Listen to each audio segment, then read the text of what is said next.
किया, सामने परछाई आ गई, इस एंगल से खड़ा किया कि सामने परछाई हो। फिर उसको क्या किया, उसके हाथ को उठा करके उसके सिर पर रख दिया। देख अब तूने अपनी परछाई को पकड़ लिया कि नहीं? बोले हाँ पकड़ में आ गई। ऐसे ही हम लोग दौड़ रहे हैं अपने आप को पकड़ने के लिए। भैया दौड़ने से अपने आप को ऊपर नहीं पकड़ सकते हैं। अपने आप को पकड़ना है, अंदर की दौड़ बंद कर दो। जिन जिन चीजों के पीछे हमारे परिणाम दौड़ रहे हैं, सबसे पहले दौड़ रहे हैं भोजन के पीछे, भोग के पीछे, उपभोग के पीछे, और है ही कुछ कहानी नहीं। इन परिणामों को दौड़ाना बंद कर दें हम लोग। बस ये सोचते हैं अरे भाई हम क्या करें, हम क्यों कर रहे हैं, अरे अपनी तो कट गई, सुख दुख में इन बच्चों के लिए कर दो। बड़ा मुश्किल है अपने आप को पाना। अपने को नहीं चाहिए तो हम दूसरों को करने के लिए लगे हुए। ये बताओ तुम्हारे लिए किन्ने कितना कर दिया, बोलिए आप हैं? लड़की को माँ बाप ने शादी करके दूसरे घर में डाल दिया। अब वो दूसरे घर में गई तो उस घरवाली ने भी क्या किया, मंत्र पढ़ करके उसके लड़के को भी दूसरे घर में डाल दिया। वो लेके अलग हो गई कि मेरे माँ बाप ने मुझसे अलग किया है तो तुम्हारे माँ बाप को तो हम तुमसे अलग कर देंगे। ये परंपरा निभा रहे हैं, तो नहीं हुए तो दुखी हो रहे हैं कि हम तो बड़े दुखी हैं, इतने लोगों को करना पड़ता है, ऐसा होता है वैसा होता है, सास लड़ती है, नंद लड़ती है, और देरानी जेठानी का झगड़ा है, यही सारी जिंदगी भर चल रहे हैं। अरे झगड़ा तो तुम्हें जहां जाओगे वहीं तुम्हारे स्वभाव में झगड़ा है, तो तुम तो भैया आ बैल मुझे मार, झगड़ा करने वाले का ये फार्मूला है, आ बैल मुझे मार, और सींग से नहीं तो पूंछ से ही मार। आ बैल मुझे मार और सींग से नहीं तो पूंछ से ही मार, पर मार। तो जिनके झगड़ा करने का स्वभाव है, परद्रव्य से जुड़ने का स्वभाव है, वे कभी शांति को अनुभव नहीं कर सकते हैं, सुख का अनुभव नहीं कर सकते हैं। हमें केवल अपनी परिणामों की मान्यता से परद्रव्य के स्वरूप को समझना है कि व्यवहार से ये चीज हमारी इतनी हमारे काम की है, और व्यवहार के बाहर जितनी सी है सब व्यवहाराभास हैं, उनके पीछे हम दुखी हो रहे हैं। कोई वस्तु हमारे पीछे दुखी नहीं होती है, हम वस्तु के पीछे दुखी हो रहे। जड़ द्रव्य के कारण हम चेतन से बैर बांध रहे हैं। सबसे पहला प्रेषण, जो जड़ द्रव्य हमारे जीवन का केवल व्यवहारिक जीवन को व्यवस्थित करने के लिए है, 7 पीढ़ी का उसने भी ठेका नहीं ले रखा है। लेकिन हम लोग जो है दुखी क्यों हैं? वस्तु पराई माने अपनी भेद नहीं करना। भेद कहां करना है? परिणामों में भेद करना है।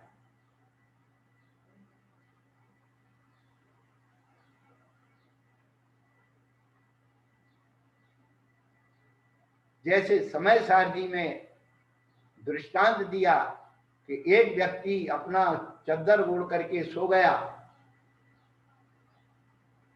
भाई ठीक है तूने अपना मान लिया, सो गया।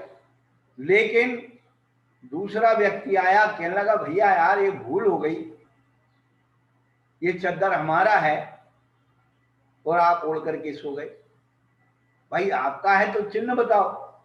उसने बता दिया, देखो तो भिलमा के तेल से कपड़ों में निशान लगा देते, अब क्या लगाते पता नहीं, तो वो निशान होते, उस निशान को, चिन्ह को देख करके वो समझ जाता है ये मेरा नहीं है, तो उसी क्षण उसी को त्याग कर देता है।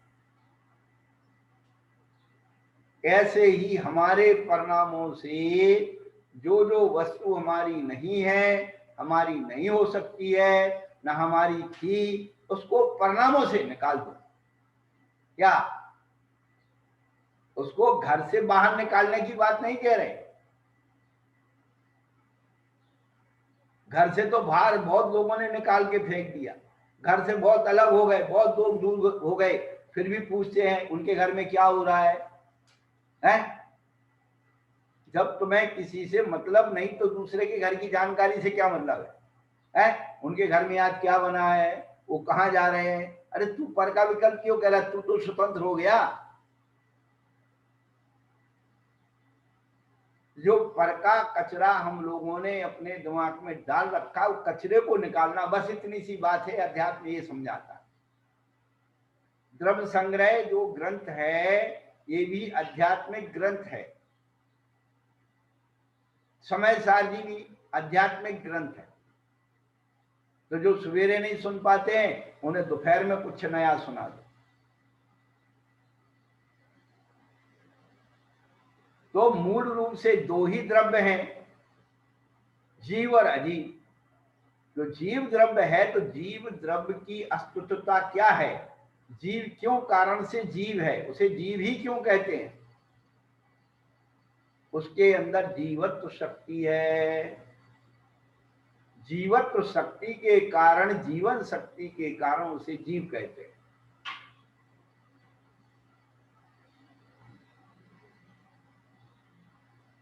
तो वो जीव के 9 अधिकार हैं। यदि जीव को हमें रिसर्च में जाना है,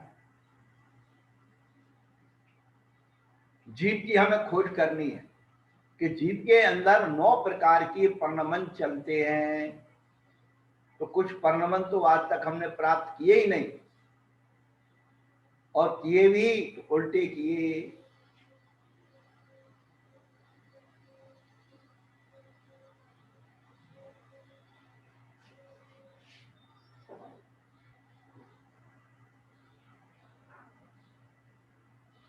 तो जीव के 9 अधिकार बताए। जीवो भोगमयो अमूर्ते कर्ता सदेह प्रमाण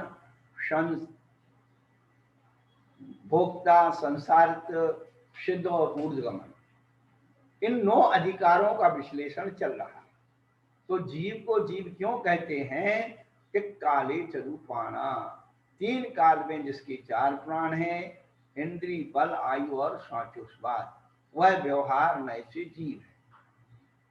पर निश्चय नय से जिसकी एक चेतना प्राण है वह जीव, क्योंकि व्यवहार नय में ये सब छूट जाता है।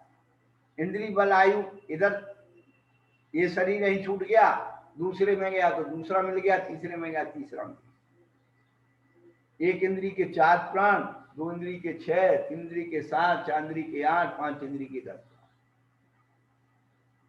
इनमें घटती बढ़ती होती है।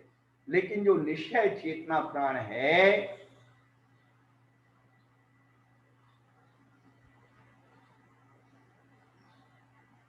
निश्चय न जो चेतना जैसे, वह चेतना चाहे निगोद में हो, चाहे पंच स्थावर में हो, चाहे दृश्य में हो, चाहे चारों गति में हो, सब में समान रूप से चेतनत्व गुण पाया जाता।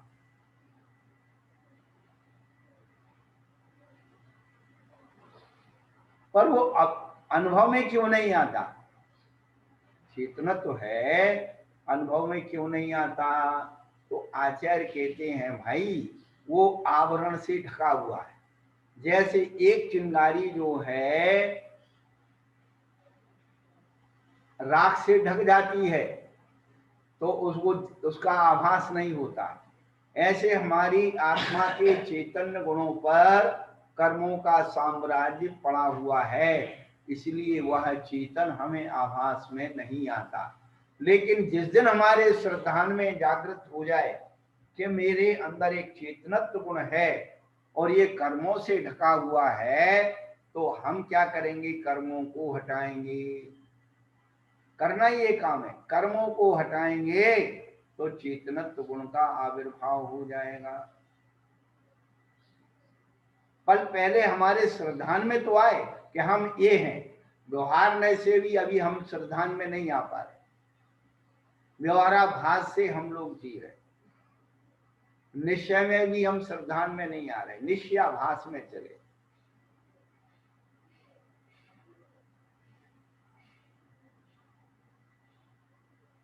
यहाँ जो बात अपन को समझनी है कि सबसे पहले जीव है, जीव की सिद्धि की आचार्य भगवान ने कि मत मतांतरों में जीव किस प्रकार से माना गया।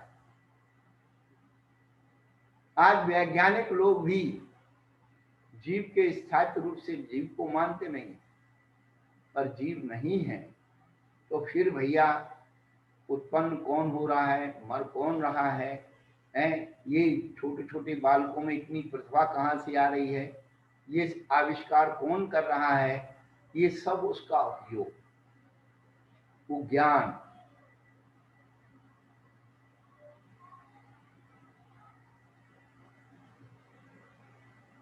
हम तो ये बात कहते, मनुष्य को तो स्कूल में ले जाके पढ़ाया जाता है, छोटे छोटे बच्चों को क्या करते हैं आजकल प्लास्टिक के ऑर्नामेंट्स रख देते हैं, उन प्लास्टिक के जोड़ जोड़ करके घर बनाते हैं, ये बनाते हैं, ट्रेन बनाते हैं, ये बनाते हैं, आइटम बनाते, फलाना बनाते। ये बताइए, आपके बच्चों को शिक्षा देने के लिए बड़े बड़े कॉलेज बनाए गए हैं, बड़ी बड़ी चीजें बनाई गई हैं, पर एक बया पक्षी है। अब आप देखिए, एक बया पक्षी है जो अपना घोंसला बनाता है और कैसे चुन चुन करके बनाता है, उसको कोई ट्रेनिंग देता है क्या?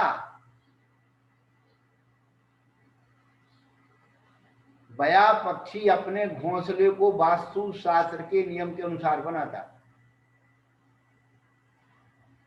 और कितना होशियार होता है वो कि अपने घोंसले में उजाला रहे, उजाले के लिए क्या करता है पता है? वो जुगनू पकड़ के लाता है, जुगनू जो रात में चमकता है ना, ऐसे जुगनू को पकड़ के लाता है और उसमें फंसा देता है। वो लाइट भी लगाता है अपने घोंसले में। क्या जोधावत जी बताइए आप, उसको किसने शिक्षा दी ऐसा करने से ऐसा हो जाएगा?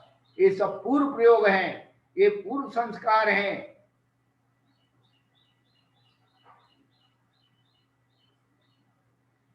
यही तो जीव की सिद्धि हो रही है। जाति स्मरण के द्वारा जो है, कई कई बच्चे कहते हैं मैं अमुक गांव का हूं, मेरी माँ का नाम ये है, मेरे पिता का नाम ये है, मेरे भाई का नाम है, मेरी बहन का नाम, मेरी पत्नी का नाम, सब मेरे बच्चों के नाम, सबके नाम बताते और जहां करके मिल भी जाते, देख भी जाते। तो सामने तो सिद्धि रख रहे हैं कि जीव तत्व की सिद्धि है, उसका पुनर्जन्म होता है। उस बच्चे को किसने सिखलाया? और परीक्षा करने के लिए हम, ये माता बहनें ज्यादा बैठी हैं सुन रही हैं, ये बताओ कि चावल पक गए कि नहीं पके, तो आप कितने चावल देखती हो? ऊपर के 2-4 चावल देखती हो। चावल को देखने के लिए क्या आप अपनी पतीली में हाथ डाल करके ऐसा देखती हो अंदर?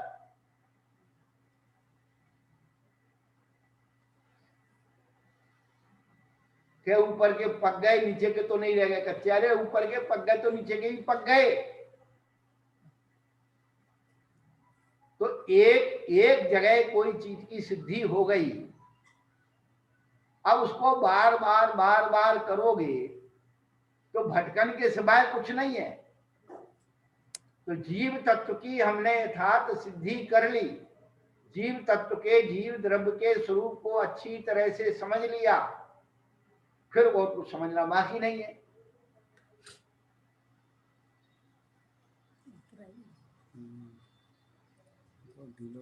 इतनी सी बात तो अपन को खुद को समझना है कि हमारे परिणामों में जो हमने राग द्वेष मोह को भर के अपने आप को बर्बाद किया है, कोई दूसरे ने हमारा बर्बादी नहीं की, हमने अपने हाथ से अपना अपमान किया है। ये जीव शरीर के अपमान को अपमान मानता है और शरीर के सम्मान को सम्मान मानता है। किसी ने अच्छे से बोल दिया, आओ भैया जी बैठो, आओ दीदी बहन जी बैठो, लो खाओ पियो, अरे हमारा बहुत सम्मान हुआ था साहब, वहां गए बहुत सम्मान किया है, और कुछ नहीं पूछा या बेमन से किया, अरे गए तो है पर उनने बेमन से किया, अच्छा नहीं लगा, उनने हमारा अपमान कर दिया। तो ये मान और अपमान किसका चल रहा है? कि मान और अपमान इस शरीर का, पुद्गल का चल रहा है, इसके कारण हम दुखी हैं। लेकिन असली मान सम्मान तो हम अपनी आत्मा का स्वयं कर सकते हैं। क्या? अपनी आत्मा को कसायों से बचाना ही अपनी आत्मा का सम्मान है, और अपनी आत्मा को विषय कसायों के हाथों में सौंप देना ही आत्मा का अपमान है। तो हम शरीर के सम्मान को, अपमान को अपना मान रहे हैं? अरे आत्मा का सम्मान और आत्मा का मान हम स्वयं करने वाले हैं, अपमान और मान। आत्म के अहित विषय कसाय, इनमें मेरी परिणति न जाए। भगवान के सामने नाना प्रकार की विनय करते हैं, विनती करते, स्तुति पढ़ते हैं, बड़े अच्छे से कहते हैं, इंद्रादि के पदवी ना चाहूं, बेसयन में नहीं मोहाऊं, रागादिक दोषे हरि जे, परमात्मा में निज पद दीजे। भगवान के सामने तो ऐसा वैराग दिखा रहे हो आप कि इंद्रादी पदवी ना चाहूं, भगवान मुझे इंद्र की पदवी नहीं चाहिए। और घर में ओहो, मैं सास हूं, मैं देवरानी हूं, मैं जेठानी हूं, मैं नंद हूं, मैं भौजाई हूं, बस ये पदवियों में लीजे हुए मैं हूं। कहा इंद्र की पदवी का तुम त्याग करने वाले, ये सड़ी पदवी, उद्गल की पदवी, इसमें हम भूल रहे। कल हमने एक बात कही थी ना, वो नई बहू जब आई, वाले जी सुन लो, तो सासू जी कहने लगी, बेटा ये तुम्हारा ससुराल है, ये आराम से समझना, अच्छे से रहना, अच्छे से बोलना, ये ससुराल है तुम्हारा। बहू बहुत होशियार थी। अरे क्या बताएं, आजकल की बहुओं का तो भगवान करे। वो कहने लगी, सासू अम्मा ये भी आपका ससुराल है, आपका पियर नहीं है। ये भी आपका ही ससुराल है, ये भी आपका पियर नहीं, हमारा पियर नहीं है तो तेरा भी नहीं है, तुम ही हिसाब से रहना। इंद्रादी पदवी ना चाहूं, हम इंद्रादी की पदवी नहीं चाहते हैं, विषयों में लुभाना नहीं चाहते हैं, लेकिन इसमें ये कमी थी, उसमें खाने में ये कमी थी, ये उसकी ऐसी थी, उसमें वैसी थी। शोकत जी क्यों निकाल रही भाई? क्योंकि हम ऊपर से सारा काम कर रहे हैं, अंदर से नहीं है। और जिस दिन अंदर से हो जाएगा, ऊपर का मान सम्मान ये वो सब विलीन हो जाएंगे, केवल अपने सिवाय और कोई नहीं रहेगा। उस आदमी की हिम्मत का हिसाब देखिए, उस आदमी की हिम्मत का हिसाब देखिए। कहता है जहां मैं रहूं वहां कोई ना रहे। उस आदमी की हिम्मत का हिसाब देखिए, जहां मैं रहूं वहां कोई न अपने परिणामों में हमें अपने आप को अकेला करना है। इसी का नाम द्रव्य संग्रह है, इसी का नाम समय सार है, इसी का नाम अध्यात्म है। अपने परिणामों में हमें अपने आप को अलग करना, और हम निरंतर पर में जुड़े हुए, अपने परिणामों को पर में जोड़ करके अपने आप को सुरक्षित मान रहे नहीं। अपनी स्वावलंबन शक्ति को देखिए। हम बार बार एक दृष्टांत हमेशा देते हैं, अब आजकल नया दृष्टांत तैयार किया कि आप अपने घर में कोई काम कर रहे हैं और कुछ ऐसा काम है जिसे दूसरे के सहयोग की जरूरत है, और उसने आपका सहयोग नहीं दिया और हम बुरा मान गए, उसने हमारा सहयोग। अब अपन ने काम कर तो लिया, लेकिन हमने उसमें गांठ बांध ली कि उन्होंने हमारा सहयोग नहीं दिया। हम ये कहते कोई आपका सहयोग ना दे और आप काम करो और आप काम में सफल हो तो दिवाली मनाओ, और जो इसने हमारा सहयोग नहीं दिया है उसको धन्यवाद ज्ञापन करो। क्या? अब ऐसा करने से क्या होगा साहब? उन्हें तो हमारा, अरे आप ये सोचिए कि यदि वो सहयोग दे देता तो पहला तो उसका एहसान हो जाता कि मैंने तेरा सहयोग दिया। दूसरा, तुम्हें कभी ये पता नहीं लग पाता कि इनके बगैर भी हम कुछ कर सकते हैं। तो आपको अपनी शक्ति का पता लग गया। यदि वो सहयोग दे देता तो आपको अपनी शक्ति का पता नहीं लगता। तो आप उसने आपकी उपेक्षा करके आपकी शक्ति को जागृत कर दिया।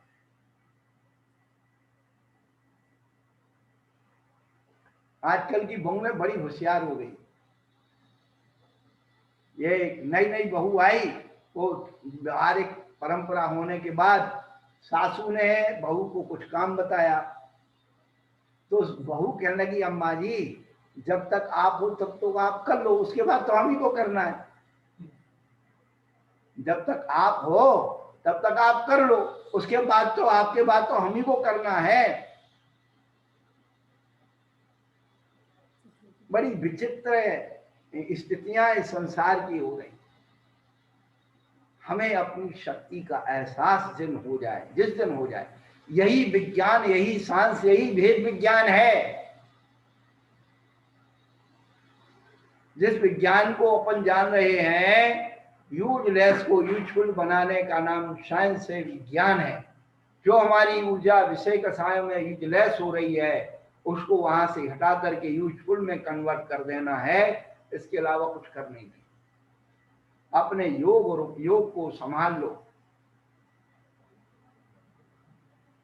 नमहु त्रियोग संहार के, सम्यक प्रणम्य जिनि पाद युगम युगादा। मन वचन काय को नमस्कार करके संभाल लो। महान पुरुषों को नमस्कार करो, अपने आप वो ज्ञान दौड़ा चला है।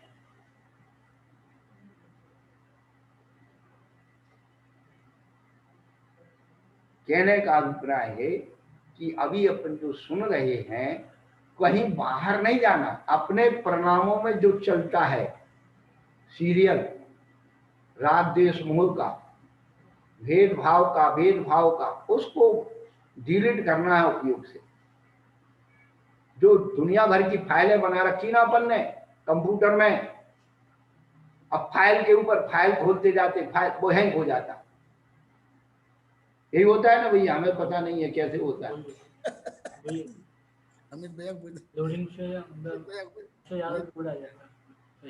बस वही इधर होता है। ये हमने दुनिया भर की फाइलें, देवरानी जिठानी साहब नंद भौजाई दुनिया भर की बना रखी है, पियर की ससुराल की। अरे क्या जरूरत है भाई, तुम अपनी फाइल बना ले और बाकी सबको डिलीट कर दो दिमाग से, उपयोग से। ऐसा नहीं कि लड़ाई झगड़ा करके निकाल दो कि तुम हमारे काम से नहीं। अपने योग उपयोग में केवल व्यवहारिक जीवन को जियो और व्यवहार आभास में मत जियो। व्यवहार में जितना उनका काम है उतना लो। व्यवहार में आप पत्नी है तो पत्नी का जो धर्म है वो आप निभा दीजिए। व्यवहार में आप माँ है, वो माँ का धर्म निभा दीजिए। आप व्यवहार में सास है, सास का धर्म निभा दीजिए। व्यवहार में बहू है, आप बहू का धर्म निभा दीजिए। देवरानी जिठानी, चाची ताई माम जो भी हैं आप व्यवहार में, वो व्यवहारिक धर्म। आपके अंदर अनंत धर्म विद्यमान है। जैन दर्शन यही तो कहता है, अनंत धर्म नस्तत्वम पश्यन्ति प्रत्यगात्मना अनेकांत मयि मूर्ति नित्य में प्रकाशता। जब हमारा योग एकांतिक हो जाता है वही झगड़ा होता है। पत्नी ये कहे कि मेरा पति है और किसी का कोई नहीं है, मैं झगड़ा शुरू। और पत्नी को ये विवेक रहे कि पति मेरे लिए है लेकिन ये अपने माता पिता का पुत्र भी है, उसे पुत्र होने का कर्तव्य भी निभाना है। घरों में बिल्कुल रामायण तैयार हो जाएगी। सब अपने अपने कर्तव्य को समझ लें, कर्तापने को नहीं, कर्तव्य को। ये कर्तापना ही हमारे जीवन में हमें बोझ से ला देगी। हमने इसके साथ एक किया, हमने उसके साथ एक किया, हम नहीं करते तो सब भूखे मर जाते, हम नहीं करते तो ऐसा हो जाता। अरे तू नहीं होता तो क्या कुछ नहीं होता है, जब तू नहीं था तब होता नहीं था, तूने सब किया और तू मर के देख ले होता कि नहीं होता। ये भ्रांत धारणाएं जीवन में और ज्यादा सुखी हो जाते। हाँ, हमने तो ये देखा, पुराने लोग कहते थे मर गए वालिद हमारे, खुशियां मनाना चाहिए, हो गए आजाद अब मौजें उड़ाना चाहिए। कोई दुखी नहीं होता। हमने तो देख लिया आज के समय में तो कोई दुखी होते ही नहीं, आंसू नहीं आते। अच्छा हुआ गया, बार बार टोकता था, ये करता था, वो करता था, दुनिया भर की पंचायत। अच्छा हुआ, कोई किसी को नहीं चाह रहा। तो अपने कर्तव्य बुद्धि को जागृत करिए, कर्ता बुद्धि को निकाल दीजिए। जिनके बारे में हम सोच रहे हैं ना कि हमारे मरने के बाद इनका क्या होगा, यही सबसे बड़ा दुख का कारण है। ये कभी नहीं सोचना चाहिए कि मेरे मरने के बाद मेरी पत्नी का क्या होगा, मेरे पति का क्या होगा, मेरे बच्चों का क्या होगा। रात दिन ये सोच रहे हो मेरे मरने के बाद इनका क्या होगा, पर कभी सोचा मेरे मरने के बाद मेरा क्या होगा, ये भी तो सोच ले। जिनके घर में मर गए ना उनको जाके देख लो, वो ज्यादा सुखी हैं। जो कहते थे अरे सब ये मैंने किया, ये मैं नहीं करूंगा, तो सब सुखी। ये सब भ्रांत धारणा है। जीव है, उपयोगमय है, अमूर्तिक है, क्योंकि वर्ण रस गंध इस आत्मा में नहीं है। ये सब पुद्गल के हैं, अमूर्तिक के कर्ता। तो पुद्गल कर्मादीनम कर्ता, पुद्गल कर्मादि का कर्ता व्यवहार नय से है, और अशुद्ध नय से राग द्वेष मोह का करता है, और शुद्ध नय से अपने शुद्ध भावों का करता है। अब हमें शुद्ध नय से शुद्ध भावों को करना बनाना है, जो हमारे ज्ञान और दर्शन भाव है उसी में अपना उपयोग लगा।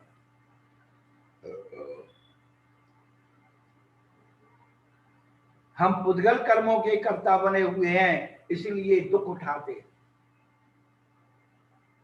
पुद्गल की हानि में अपनी हानि मानते हैं।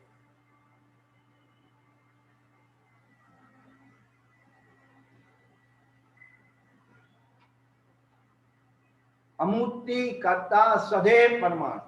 आज जो है स्वदेव प्रमाण, आत्मा कितनी बड़ी है, इस बारे में अपन को चर्चा करनी है।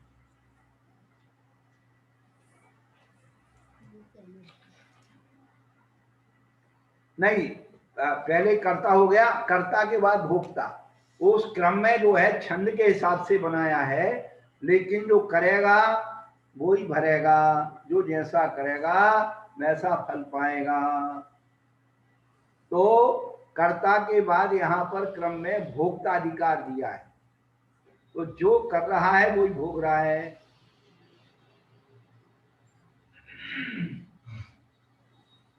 बहुहारा सोहे दुखम पुद्गलकम फलम पवम जेदी आदानिक्षय नये दो चेतन भावम आदस्य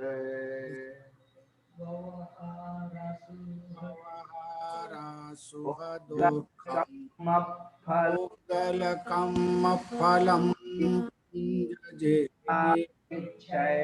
आदानेक्षयण चेदन भावम आदस्य। क्या है? रूप पुद्गल कर्मों के फल को भोगता है, व्यवहार में से नहीं से क्या करता है, आदस्य चेदन भावम प्रभुंजेति, आत्मा के चेतन भाव यानी ज्ञान दर्शन सुख आदि को भोगता है। अब सुख दो प्रकार का हो गया, एक पुद्गल जन्म सुख और एक आत्मिक सुख। तो हम लोग संसार में सुख भोग रहे हैं, ये सुख दुख भोग रहे हैं, पुद्गल कर्मों के फल का विपाक भोग रहे हैं। इसलिए कभी हम दूसरों पर दोषारोपण ना करें, अपने ऊपर डाल करके भाई मैंने किया था, है मिर्ची खाई थी चटपटी लगी, मीठा खाया मीठा मुंह हो गया। तो व्यवहार नए से जीवात्मा पुद्गल कर्मों के सुख दुख का भोगता है, पुद्गल कर्मों के फल को ये भोगता है व्यवहार नए से। और निश्चय नए से जब हमें निश्चय नए की अनुभूति हो जाए तो फिर पुद्गल में हम उपयोग क्यों लगाएं। जितने भी संसार के सुख और दुख हैं ये किस पर आधारित हैं? संसार के सुख दुख सब पुद्गल कर्मों पर आधारित है, पहली बात। दूसरी बात है कि 24 थाना में अपन जो है ध्यान सुन रहे ना, ध्यान 4 आर्त ध्यान, 4 रोध ध्यान, 4 धर्म ध्यान, 4 शुक्ल ध्यान। तो जो 4 आर्त ध्यान है, तो इन 4 आर्त ध्यानों के कारण संसार में जीव दुखी है। संसार का सुख दुख किस पर है? तो आत्म ध्यान के कारण संसारी जीव दुखी होते हैं और रौद्र ध्यान के कारण संसारी जीव अपने आप में सुख का अनुभव करते हैं। संसार के सुख दुख जो है आर्त रौद्र ध्यान पर आश्रित।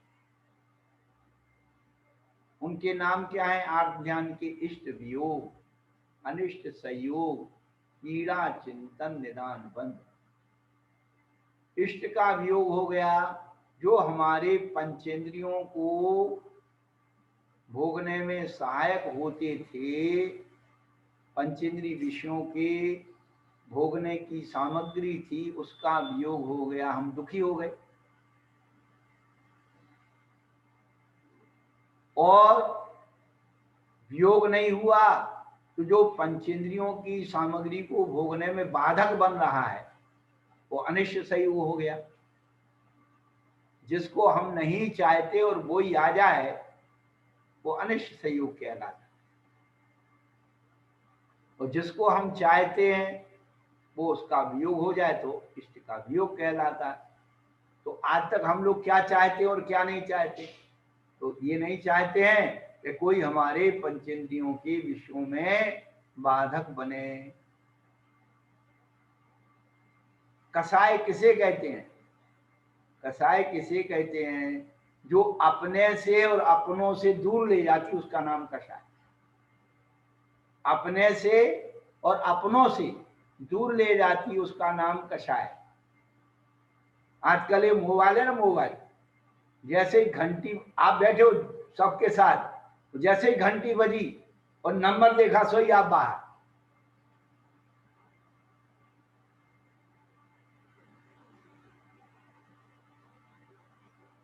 इसी का नाम तो कसाय है।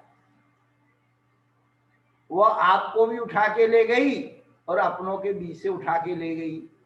अरे कोई आपको ऐसा डर भय नहीं था, आपके अंदर कसाय नहीं थी, वहीं बैठ करके बात कर लेते, हाँ भाई साहब हम ठीक हैं और ये बात है फलानी बात है। कोई मना कर रहा था? नहीं, दूसरे से हम अपनी बात को छिपा के रखना चाहें, इसी का नाम तो कसाय। जो अपने से और अपनों से दूर ले जाती उसका नाम कसाय है।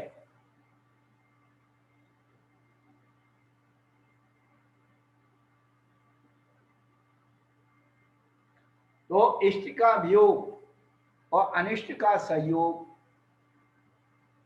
आज के समय में और प्राचीन काल में भी हमारे उमा स्वामी आचार्य भगवान ने जब 4 आर्थ ध्यानों का वर्णन किया तो सबसे पहले अनिष्ट संयोग का वर्णन किया, इष्ट वियोग का बाद में किया। हमने बहुत चिंतन किया कि आचार्य भगवान ने अनिष्ट संयोग का सबसे पहले क्यों लिखा। ये ध्यान रखना, इष्ट वियोग से ज्यादा अनिष्ट संयोग का दुख होता है। इष्ट वियोग से ज्यादा अनिष्ट संयोग का दुख होता है। अनिष्ट संयोग 24 घंटे छाती पर है।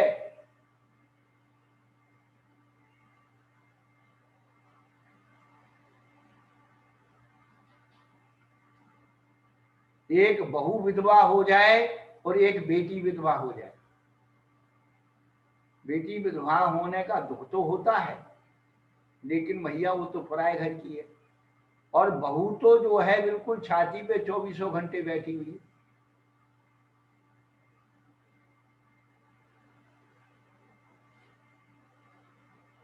तो अनिष्ट संयोग का दुख ज्यादा होता है इष्ट वियोग से। ये घर में पति पत्नी रहते थे। एक दिन छुट्टी का दिन था, उन्होंने अच्छी खीर बनाई प्रोग्राम कर करके। अब 2 जने थे तो 2 जने लायक बन गई, और एक जो है अनचाहा मेहमान आ गया। अब विचार करने लगे, यार ये अब ये आ गया, इसको कुछ कह नहीं सकते हैं, और अब क्या करें, इसको कैसे भगाएं। तो उन्होंने प्री प्लान कर दिया। वो मेहमान को तो बिठा के वो कह लगे पानी लेके आ रहे। वो घर गया, अंदर गया, और पत्नी को कहने लगा कि अपन लोग झूठे झूठे लड़ेंगे, हम तुमको आवाज देंगे, तुम सुनना नहीं और काम कर लेना। आ रही हूँ, फलाना कर रही, ढूंगा कर रही हूँ, और फिर मैं जोर से चिल्लाऊंगा और ये करूंगा, तो अंदर ही जो है थोड़ी दीवारों में कूट पाट करूंगा, तू रोना चिल्लाना और घर से भाग जाना। प्री प्लान बना लिया।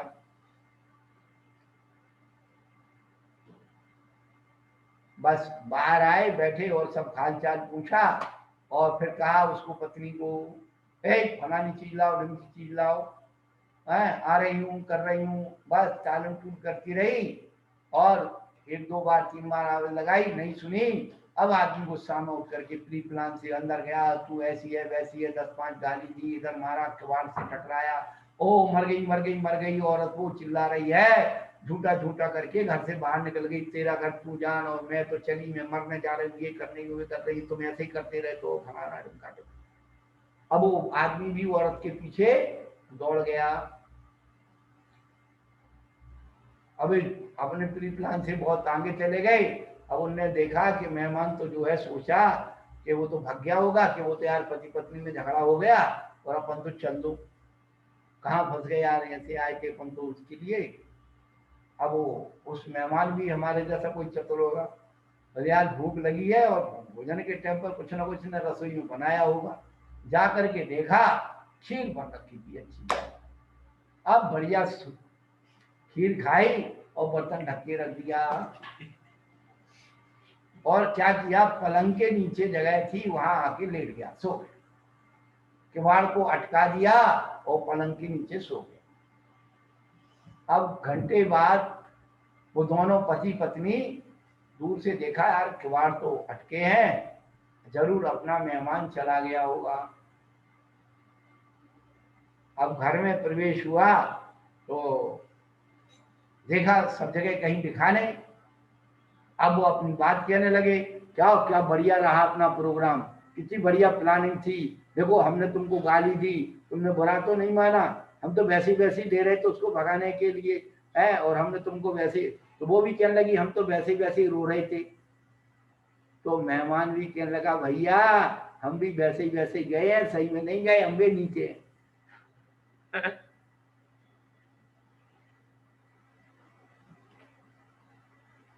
तो अनिष्ट सहयोग जो है आज के समय में सबसे ज्यादा हो गया।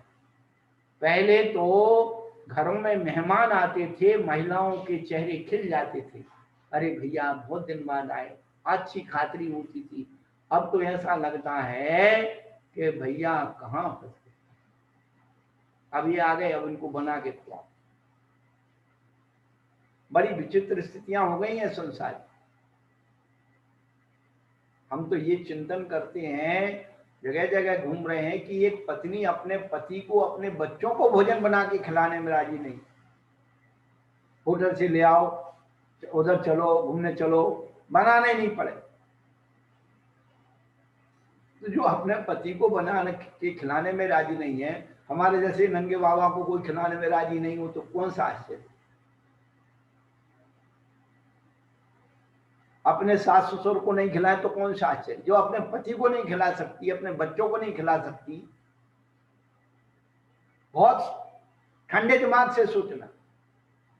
वे सास ससुर धन भागे जिनके लड़के बहू उनके कम से कम एक टाइम की 2 टाइम की भोजन खिला देते।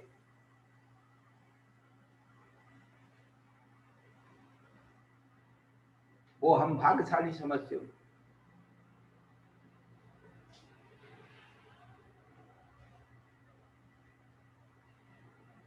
तो भोक्ता अधिकार जो चल रहा है, तो इष्ट वियोग अनिष्ट सहयोग, चलो दोनों नहीं हुए, इष्ट वियोग अनिष्ट सहयोग नहीं हुआ तो पीड़ा चिंतन हो गया। क्या आपके घुटनों में दर्द हो रहा है, अब महाराज उठते बैठते नहीं बन रहा है, डायबिटीज हो गई है, सब घर के लोग अच्छे अच्छे खाते हैं मीठे मीठे और हम देखते रहते हैं। अब कोई दूसरे ने दुखी नहीं किया आपको, आपके रोग ने आपको दुखी कर दिया। ये पीड़ा चिंतन और निदान बंद, चलो वो भी नहीं हुआ, पीड़ा चिंतन नहीं हुआ, सुख रहा। आपने यद किंचित कोई पुण्य कमाया और पुण्य को क्या किया, पाप की सामग्री खरीदने में लगा दिया, कोई निदान बंद है। दान के यथार्थ फल को निष्क्रिय कर देना, पुण्य से पाप की सामग्री खरीद लेना ही निदान बंद है। तो ये चीजें अपने मन और मस्तिष्क में अपन को लोड करना है कि हमारे जीवन में देखो, संसार में इष्ट वियोग अनिष्ट सहयोग सबके होते हैं। साधु तक के लिए इष्ट का वियोग अनिष्ट का सहयोग पीड़ा चिंतन होता है? गुरु महाराज चले गए, शिक्षक गुरु चले गए हैं, कोई सेवा करने वाला साधर्मी जो चला गया, इष्ट का वियोग हो गया है, वही वो दंड से मिल जाता है तो अनिष्ट सहयोग हो गया है। शरीर में असाता से रोग आ जाता है तो पीड़ा चिंतन हो गया। लेकिन साधु निदान बंद नहीं करते, ये ध्यान रखना। जो साधु निदान बंद करते हैं वो अपने साधुता से नीचे आ जाते हैं। छठवें गुण स्थान में निदान बंद नहीं होता है, 5वें गुण स्थान तक निदान बंद होता है।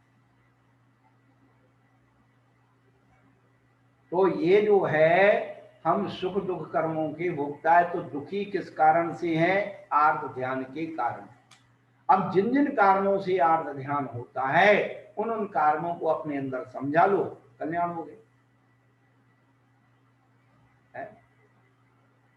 इष्ट का वियोग हो गया, अनिष्ट का सहयोग हो गया। एक ही बात है कि वो दिन नहीं रहे तो ये दिन भी नहीं रहेंगे। बस आर्त रोध ध्यान से बचने का, आर्त ध्यान से बचने का एक ही तरीका है, सब दिन रहत ना एक समान,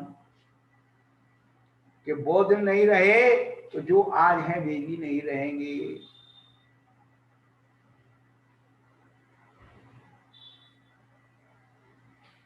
और अनिष्ट सहयोग हो, सहज से स्वीकार कर लो, भैया कर्मों का कर्जा चुकाना था, इसका बहरा दाव है, इसलिए हम सहन कर रहे हैं। अनिष्ट का सहयोग और पीड़ा चिंतन, भैया असाता आया है, साता में कैसे परिवर्तित हो, तो उसके लिए अनुष्ठान करो, जाप करो। विद्या भय सज मंत्र तो ये अब नहीं आतिम प्रशांति में था। पुण्य कमाओ, अशाता को शाता में परिवर्तन करना है तो आचार्यों ने 2 ही कैप्सूल दिए, अरत पूजन तत्परता, बाल वृद्ध तपो वैयावृत कर्म। अनंत भगवान की पूजा में तत्पर रहो और साधुओं की वैयावृत्ति करो। ये 2 कार्य ही तुम्हारी आत्मा में शाता बीजनी कर्म की वर्णाओं को लाएंगे, तुम्हारे रोग शोक भय व्याधियां अपने आप दूर हो जाएंगी।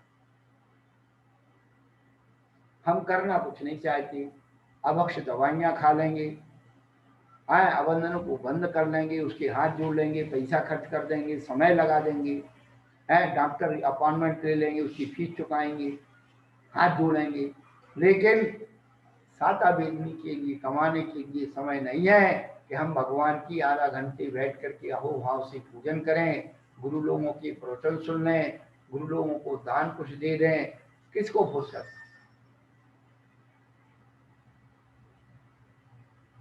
आसाता बेदनी कर्म के 9 कर्म कमा रहे हैं भैया, शाता बेदनी कर्म के 9 कर्म।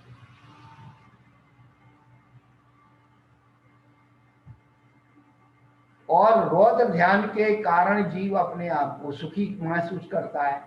रौद्र ध्यान के कारण अपने आप को सुखी महसूस करता है। इसीलिए रौद्र ध्यान के जो नाम बताए, क्या बताए? हिंसानंदी, मृषानंदी, शौर्यानंदी, परिग्रहानंदी। आनंदी पद लगा है सब में, है हिंसा में आनंद मानना, ये रौद्र ध्यान का लक्षण है।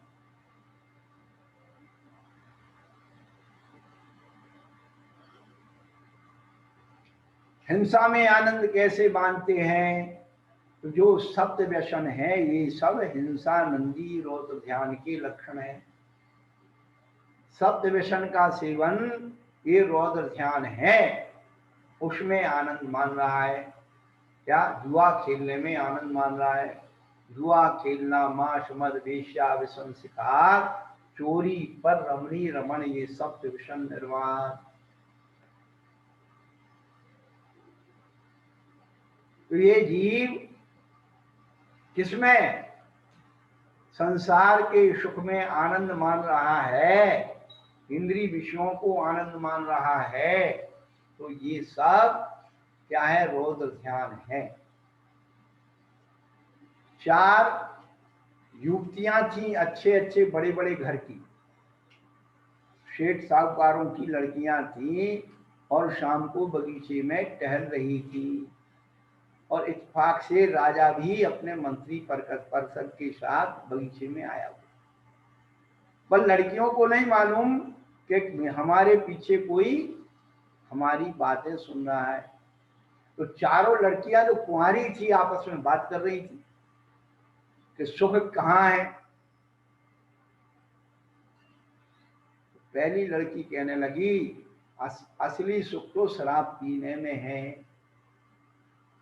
तो दूसरी कहने लगी, नहीं, शराब पीने में नहीं है, उससे ज्यादा सुख मांस खाने में है। तीसरी कहने लगी, नहीं, मांस में इतना सुख नहीं है, उससे ज्यादा सुख संसार सुख संभोग करने में है। चौथी कहने लगी, ये सब गप, कोई सुख नहीं है, ये सबसे ज्यादा सुख है झूठ बोलने में। राजा उसको सुन रहा था। राजा ने अपने नौकरों को, सेवकों को, सिपाहियों को आदेश दिया कि जो लड़कियां हैं ये किस घर की पता लगाओ।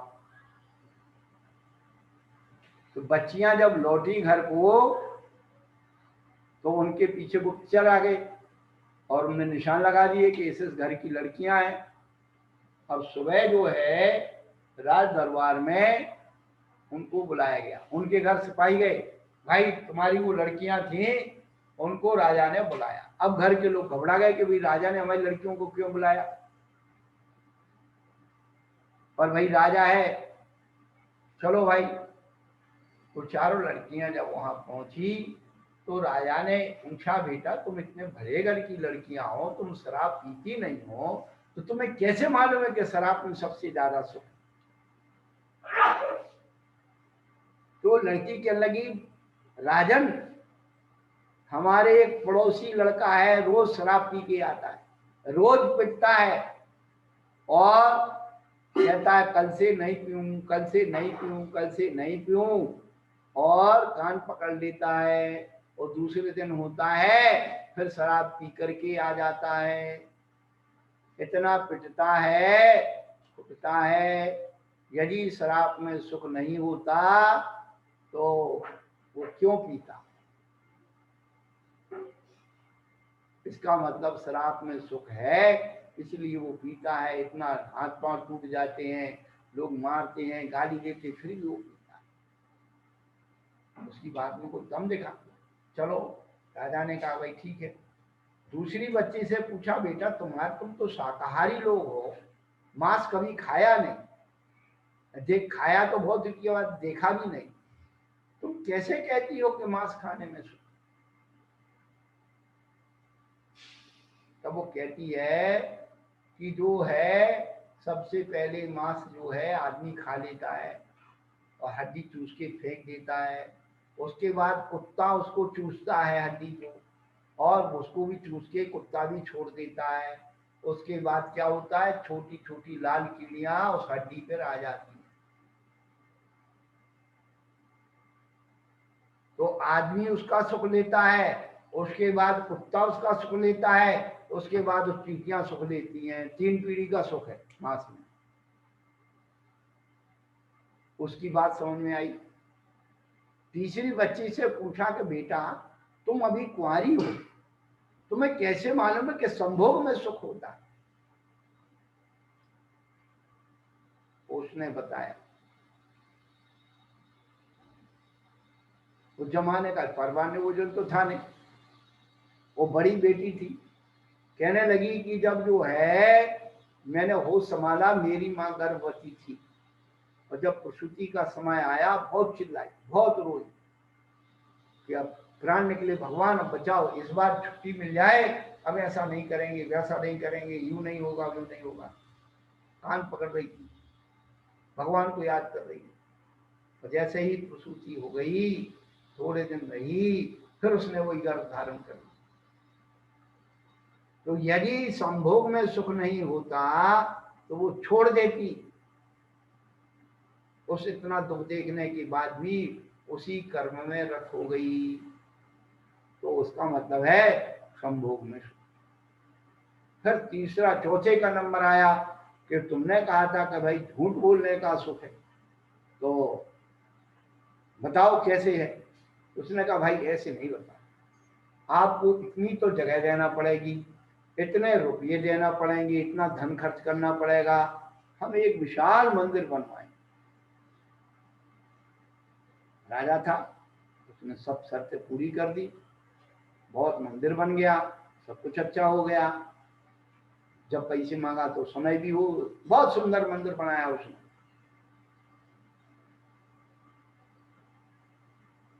जब मंदिर बन के तैयार हो गया तो राजा मंत्री सबको बुलाया और कहा कि चलो अब आपको मंदिर दिखाते हैं।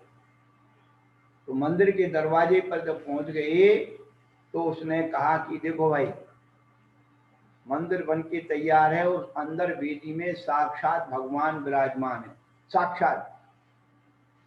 परंतु एक बात है, तो साक्षात भगवान उसी को दिखेंगे जो एक पिता का पैदा होगा, एक पिता की औलाद होगा, उसी को भगवान दिखेगा। अब राजा थोड़ा ठग गया, उसने मंत्री से कहा भाई देखो, देख के आओ कैसा मंदिर बना है। वो गया,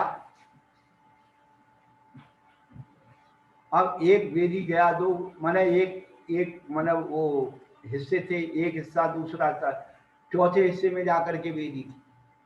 अब वहां पहुंचा, वेदी तो बिल्कुल सूनी थी, मंदिर तो बहुत अच्छा बना था, बहुत अच्छी चित्रकारियां थी, अच्छे सब कुछ, मेहराब ये वो सब अच्छा बना, लेकिन वेदी में कुछ था ही नहीं।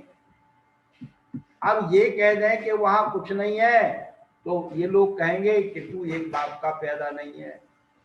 मंत्री ने आके कहा कि राजन क्या बात कहें आप, क्या मंदिर बना है और साक्षात भगवान उसमें वेदी में बैठा हुआ है, और उसने तो मुझे आशीर्वाद दिया भगवान ने, और कहा कि मंत्री जी आपको, आपके इस मंदिर बनाने में बड़ा सहयोग है, राजा को आपने बड़ा प्रोत्साहन दिया, अच्छे से अच्छे सामान खर्च करवाए, और आपको बड़ा धन्यवाद।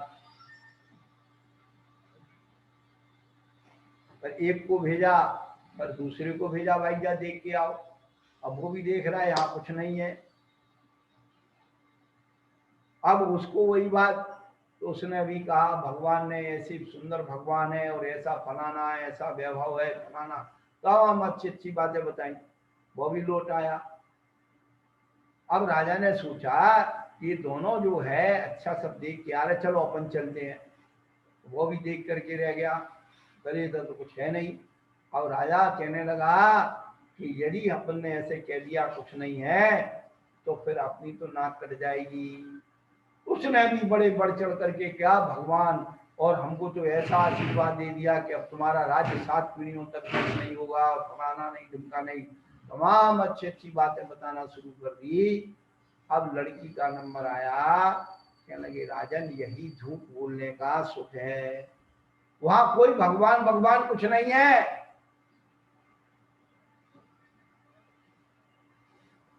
ये संसार की दशा है। संसार में आर्थ ध्यान के कारण ही दुखी होते हैं और रौद्र ध्यान के कारण सुखी होते हैं। ये आज का सार है। तो संसार के जो सुख दुख हैं ये व्यवहार से ही भोगता है, उन निश्चय से तो अपने चेतन भावों को ही भोगता है। श्रद्धा हो जब जिन वाणी पर, विनय सहित उर में धर लो, बिना पढ़ाई पढ़ जाओगे, शब्द के अर्थ स्वयं कर लो। शब्द कोश की नहीं जरूरत, नहीं कोई भी शर्त हो, शब्द स्वयं बतला देते हैं अपने गहरे अर्थों को। शब्द शक्ति है, शब्द ब्रह्म है, शब्द अर्थ का है भंडार। शब्द ज्ञान से ध्यान है बढ़ता, शब्द भाव से हो भव पार। शब्द शब्द में अंतर भी हो, अर्थ भाव का एक ही द्वार। शब्द अमित के होने पर ही सीमित लगता है संसार।